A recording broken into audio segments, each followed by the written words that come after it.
Hello, I'm Maria. This is my friend Sophia, and this is my friend Jerome. And we're going to talk about a few things for my final. And it's the first question is going to be so, do you think it's more acceptable for a woman to be masculine than for men to be feminine?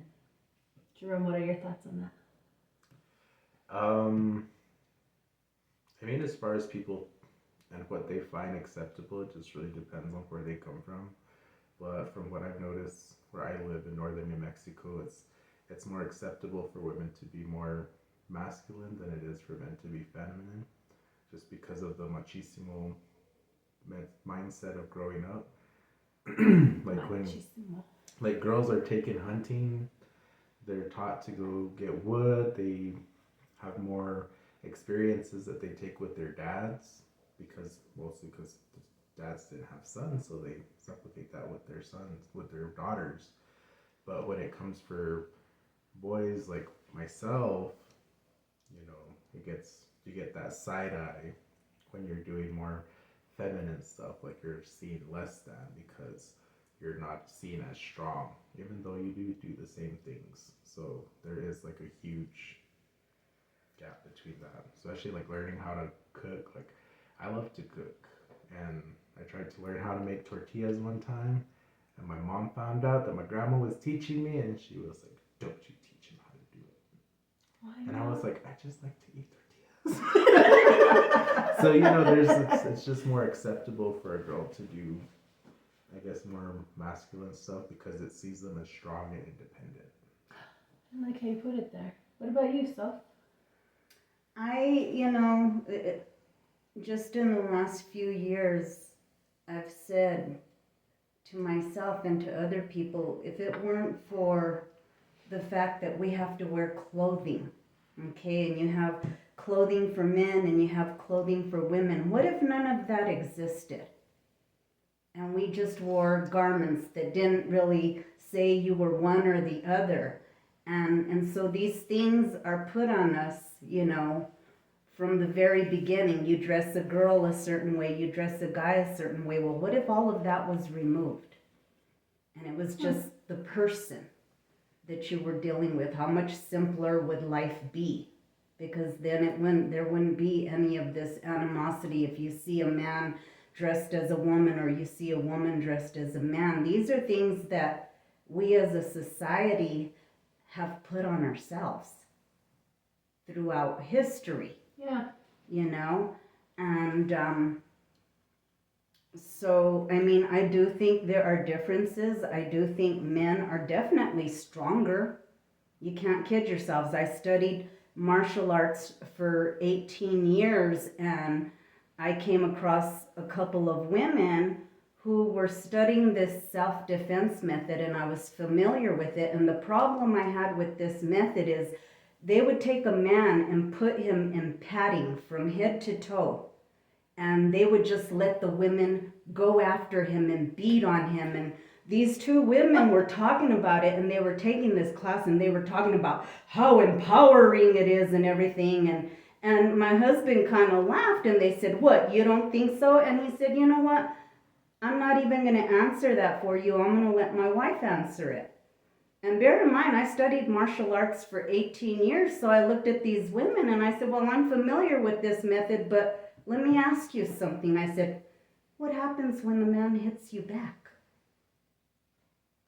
Word. I said, "What happens when the man hits you back?" Because I never see the man hitting anybody back. He's just letting women attack him and pound on him. That is not realistic. Men are stronger. Period. The end. True.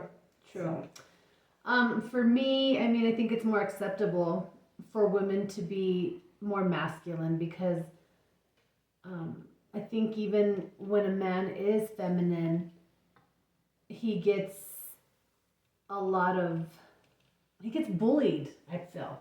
Well, yeah, and then, the thing too is that I think it's a lot easier for women who want to look like men to get away with it than it is for some men who want to look like a woman. Because I mean, when you're looking at a guy who's dressed in women's clothing, but he's got the shoulder width of a football player, it stands out.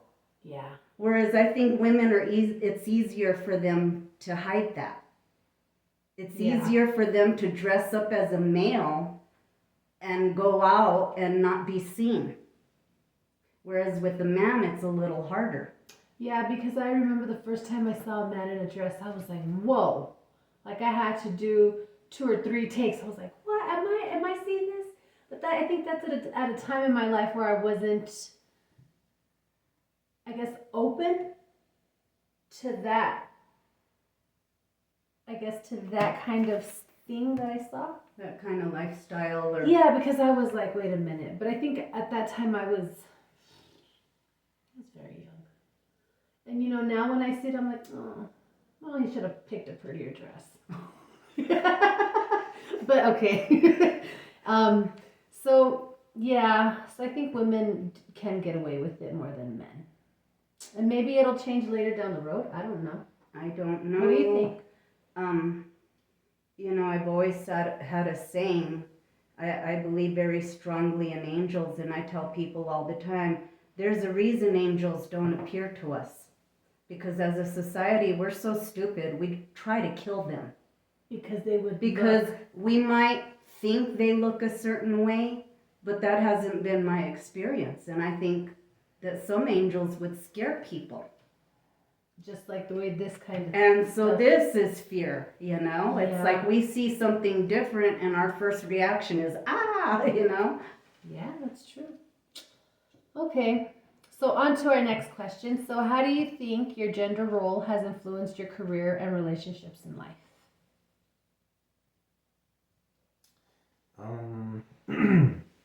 So my career path is hospitality and tourism, and I have always, felt comfortable in my career path and what I do. Like I've never generally felt any kind of concern about where I stood or how I was being perceived.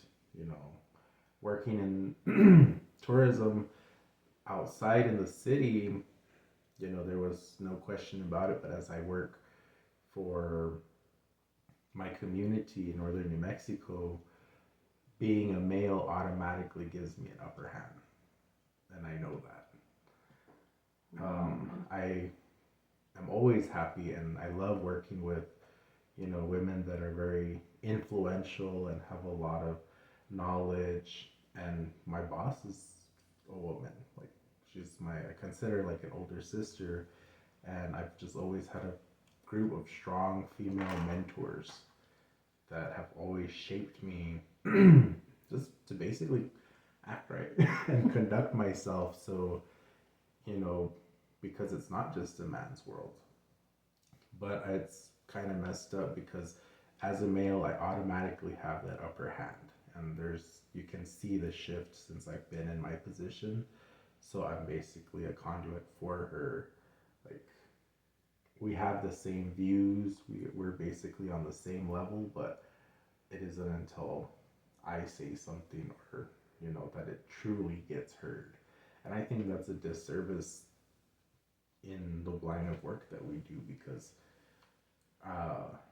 my knowledge and experience compared to hers is nowhere near as much. Yeah. So, but, there's several different factors with that, but I think it's also like women have, in my line of work, like they've had to be more aggressive. They've had to be more straightforward and having to like really push themselves out there, where like a man, he just comes and cracks a joke and There it is. there it is. I like you. Like, I oh, like you got the job. Yeah. That's it. Huh. And so I do see like my gender role is, I am a man, and I hate to say like it sound like that, but I know how easy I have it compared to females in the workforce. Yeah. What about you, Soph? Well, for me being a hair and makeup artist, I always went along with Dolly Parton saying it's a good thing I was born a woman, otherwise I'd be a drag queen, because I love hair, I love makeup, I love all of that. Do I think it should only be limited to one, female or male? No, because everybody has that right to want to feel good about themselves, and that's different things for different people. But by the same token, women should be allowed, if they feel like there's a role that they can fulfill, then nothing should stop them from doing that. It should be, if you can do the job, it's not a matter of being male or female, it's whether or not you can do what it is they're asking of you.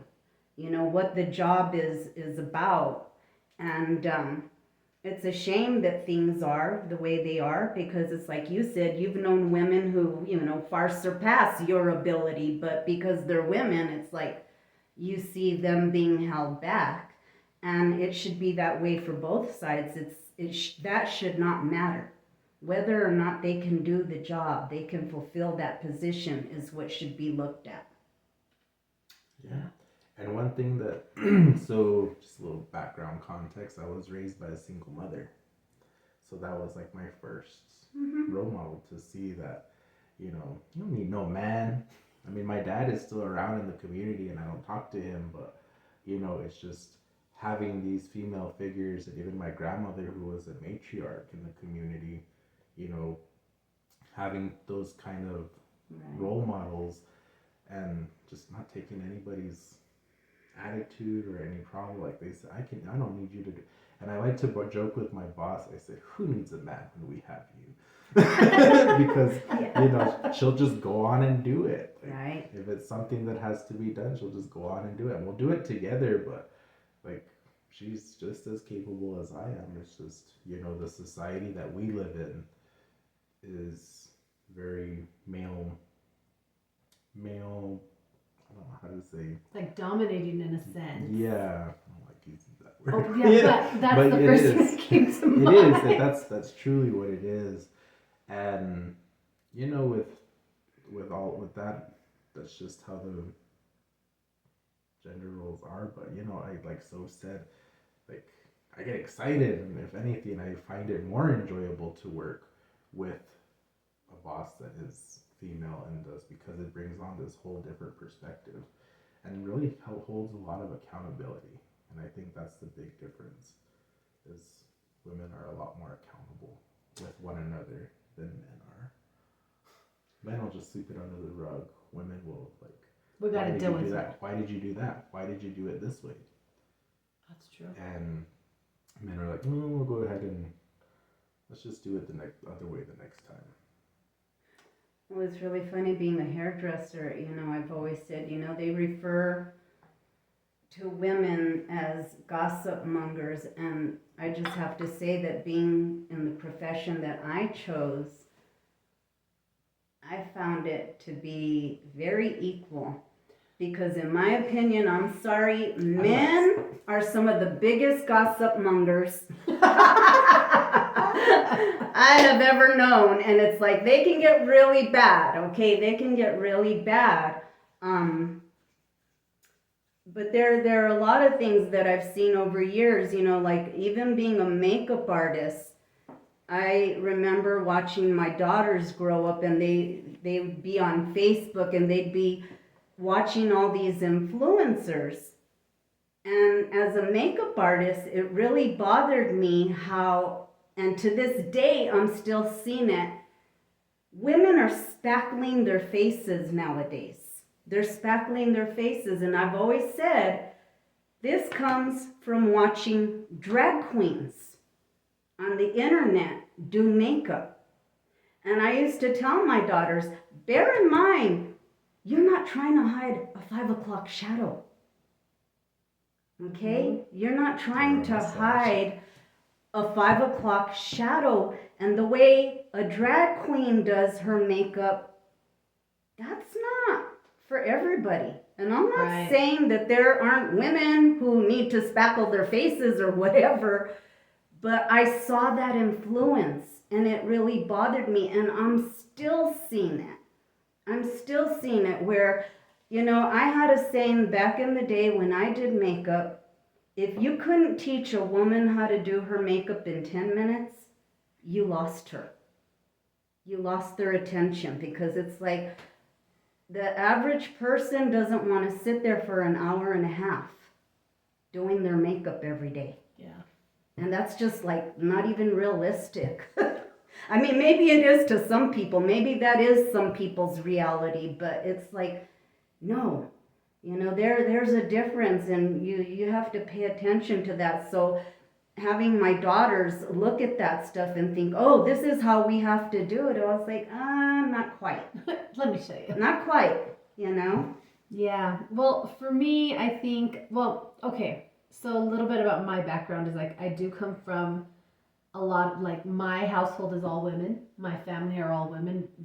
My dad is not in the picture. He's never been in the picture. The closest thing I had to a male role model was my cousin, who baptized my son, my cousin Alfonso. Other than that, I mean, the only male role models were around in the neighborhood. And what good were they? So, I mean, I think I work well with men, don't get me wrong, but I think I can be a little, I don't know if it's called aggressive behavior. Like, no, we're going to do it my way. Or, you know, like, I don't know. I'm not. Well, you had a bunch of strong matriarchs. You had a bunch Yeah. of women, and the women in my family were very strong. But what I said earlier about men being gossip mongers, I was also brought up with a bunch of male cousins. And I used to observe it in them, and I'd be like, holy shit, they're worse than women. Yeah. And when I would I've always had a lot of male friends. Like, Jerome is my male friend, he's one of my closest friends. And I have like maybe two, growing up I had a lot of male friends as opposed to girls. But I think that's too because like maybe I was more tomboyish growing up. So like I know I was. I'm like, no, I'll get it done. And if I can't, I'm going to call somebody to help me. Like, for instance, I didn't know how to do no fence or no post. You know who I called?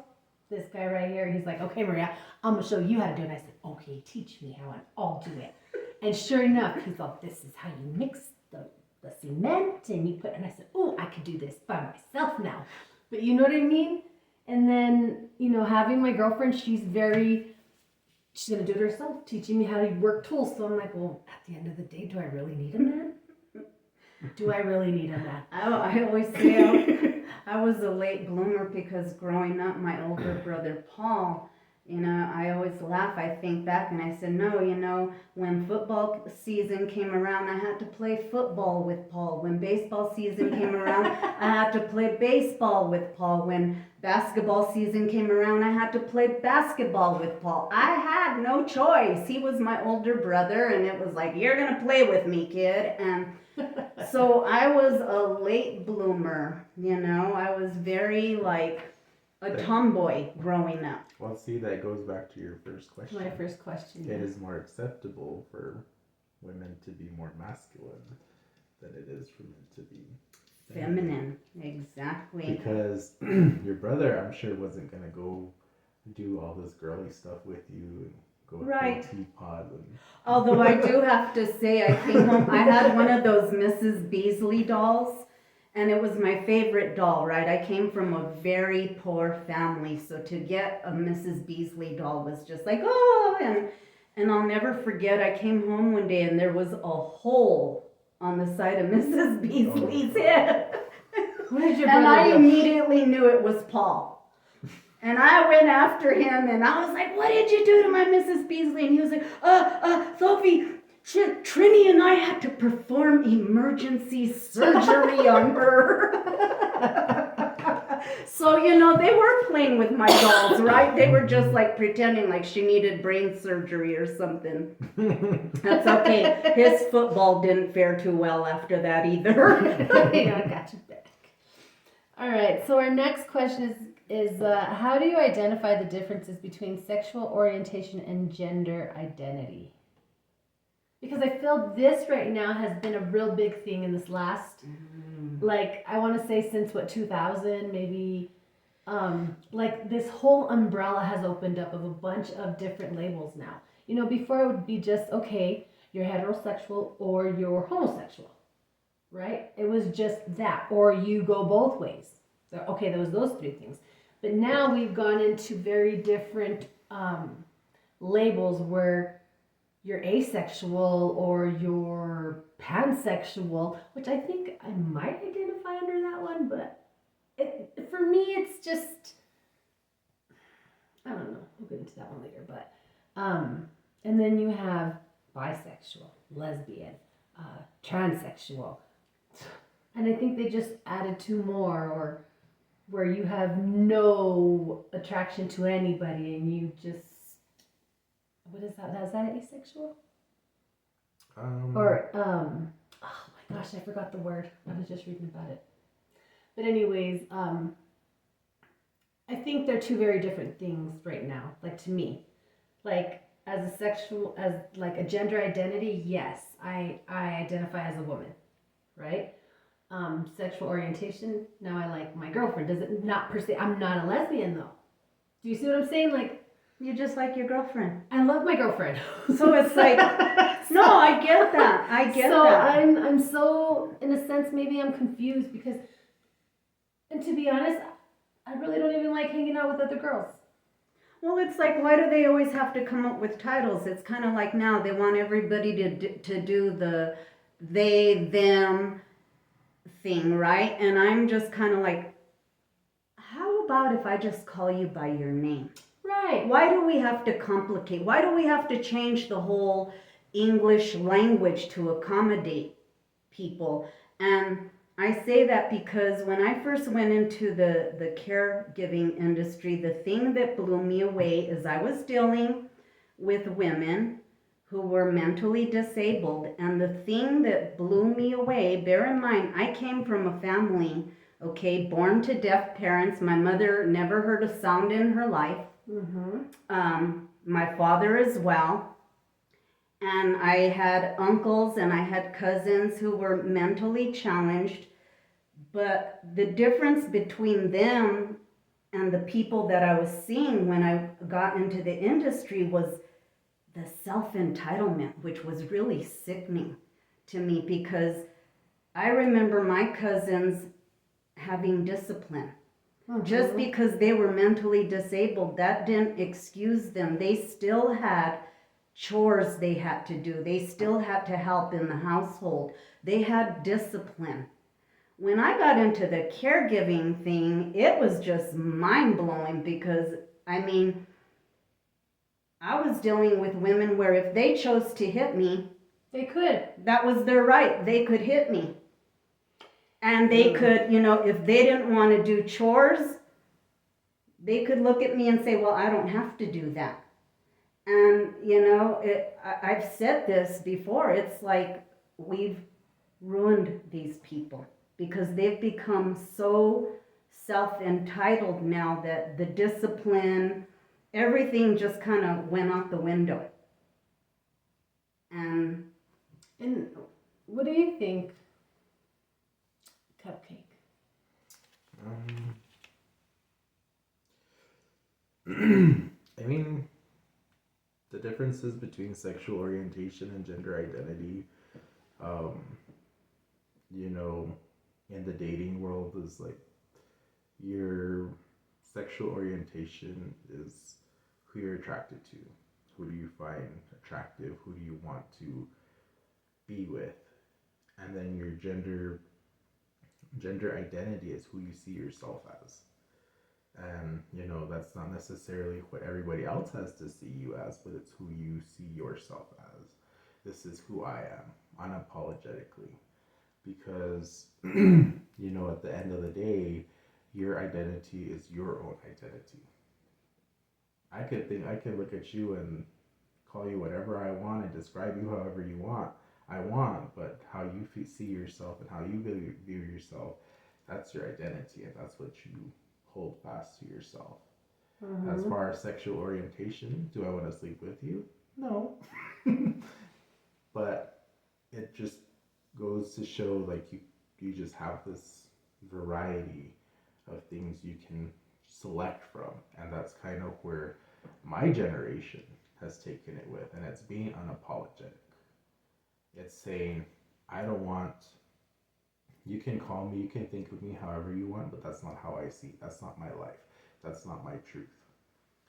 You can make a joke and say, "Oh, you're pansexual. You keep keep them out of the kitchen."